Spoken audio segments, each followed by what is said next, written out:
તમે જ્યારે જેલમાં હતા ત્યારે વર્ષાબેન સૌથી વધારે મીડિયા આગળ કે બધા જ આગળ તમારી વાત મૂકતા હતા, તમારા સંદેશા જે પણ હતા એ આપતા હતા, ત્યારે સૌથી વધારે ચર્ચા એ થતી હતી કે વર્ષાબેન તમારી જગ્યાએ ચૂંટણી લડશે જો તમે જેલમાં છો કે તમારા ઉપર વધારે આગળ કેસ વધે છે તો તમારે સરપંચ પતિ હોય એવી રીતના સાંસદ પતિ બનવાનું છે કે સાંસદ જ બનવાનું છે? અમે જ્યારે હું ધારાસભ્ય પણ નહોતો એ સમયે મારા ધર્મપત્ની શકુંતલા 2 વાર જિલ્લા પંચાયત ચૂંટાયા છે.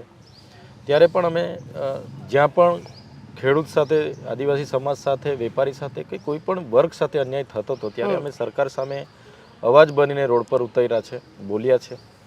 આજે હું ધારાસભ્ય છું, મારા માટે બહુ મોટી આ નાની ઉંમરમાં ખુશીની વાત છે. અને પછી લોકોએ પાછો આગ્રહ રાખ્યો કે તમે લોકસભા લડો, તો લોકોના આગ્રહને માન રાખીને અમે લોકસભા લડવાના છે. પાર્ટીના રાષ્ટ્રીય અધ્યક્ષે પણ કીધું છે તો લડવાના છે. ત્યારે અમારું ખૂબ મોટું સંગઠન છે. મારા પરિવારમાંથી આવનાર દિવસોમાં શકુંતલા હોય કે વર્ષા હોય કોઈ વિધાનસભા કે લોકસભા નથી લડવાના. હું વિધાનસભા લડીશ, જીતીશ પણ, અને આવનાર દિવસો હું લોકસભા લડીશ અને જીતીશ પણ. તો આવનાર દિવસોમાં જે પણ વિધાનસભા ડેડિયાપાડાની ખાલી થવાની છે તો અમારું પાર્ટી મોવડી મંડળ નક્કી કરશે, અમારું સંગઠન નક્કી કરશે, અને એ અમારા સંગઠનમાંથી હશે. મારા પરિવારમાંથી વર્ષા કે શકુંતલા આવનાર દિવસોમાં સાંસદ કે વિધાનસભાના ઉમેદવાર નહીં હશે. નહીં હોય. ઓકે. વૈચારિક રીતના ચૈત્ર વસાવા અત્યારે ક્યાં છે? વૈચારિક રીતે જ્યારે પૂરા દેશમાં આઝાદીનો અમૃત મહોત્સવ ચાલે છે અને લોકશાહીનું જે હનન થઈ રહેલું છે, જે વાયદાઓ ભાજપ સરકારે આપ્યા હતા કે 2 કરોડ દર વર્ષે રોજગારી આપીશું,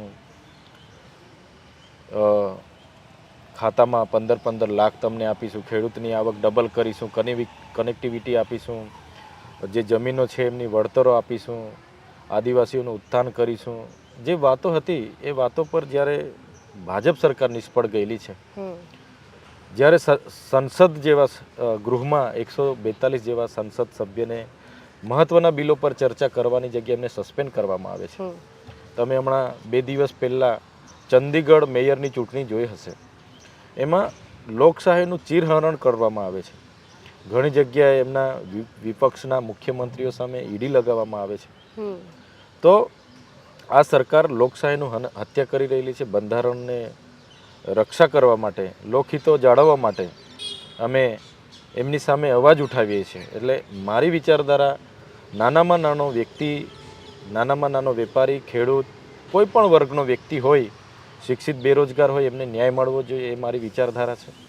અમે કોઈ વ્યક્તિ વિશેષના વિરોધી નથી, પણ જે એક દેશમાં જ્યારે પણ તમે નોકરીની વાત કરો તો ભગવાનને આગળ કરીને પછી તમે એની પાછળ સંતાઈ જવાનું. તમે મોંઘવારીની વાત કરો, તમે ખેડૂતની આવકની વાત કરો, તમે નેશનલ હાઈવેના જમીનોની વળતરની વાત કરો, તો ગમે ત્યારે તમે ભગવાનને આગળ કરીને એની પાછળ તમે પડદો નાખી દો, એ યોગ્ય નથી. શ્રીરામ ભગવાન આપણા સૌના છે, આપણે સૌને માનીએ છીએ, એમાં બધાને શ્રદ્ધા છે, આસ્થા છે. તો ભગવાનનો પણ તમે રાજનીતિમાં ઉપયોગ કરો એ વ્યાજબી નથી. ભગવાન સૌના છે અને બધા માને છે, આસ્થા છે બધામાં. તો વિચારધારા મારી સ્પષ્ટ છે કે નાનામાં નાના વ્યક્તિનો પણ વિકાસ થવો જોઈએ, છેલ્લામાં છેલ્લા વ્યક્તિનો પણ વિકાસ થવો જોઈએ. તમે આદિવાસી સમાજના વિનાશના ભોગે વિકાસની વાત કરો, એનો હું વિરોધી છું.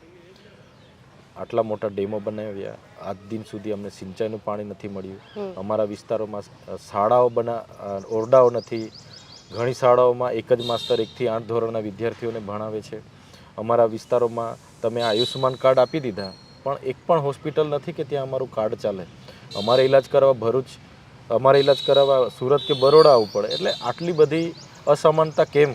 તમે નેશનલ હાઈવેમાં જમીનો સંપાદન કરો છો, તમે એક બાજુ સુરત, વલસાડ, નવસારીને તમે વીંઘે 92 લાખ રૂપિયા આપો છો અને અમારા ખેડૂતને 7 લાખ આપવાની વાત કરો છો. ત્યાં અમે વિરોધી બનીએ છીએ. કોરોનામાં લાખો લોકો મરી ગયા, તમે ઓક્સિજન નથી પૂરું પાડ્યું. ત્યારે એ અસમાનતા કેમ? આજે તમે બિહારમાં નીતિશને તોડો છો કે ભાઈ જંગલ રાજ આવે એના કરતાં તમે અમારી સાથે આવો, તો મણિપુરમાં શું ચાલે છે? મણિપુરમાં તમારી સરકાર છે, ત્યાં તમારે મા બેટીઓને પરેડ કરાવવામાં આવે છે, ત્યાં તમે કેમ બોલતા નથી?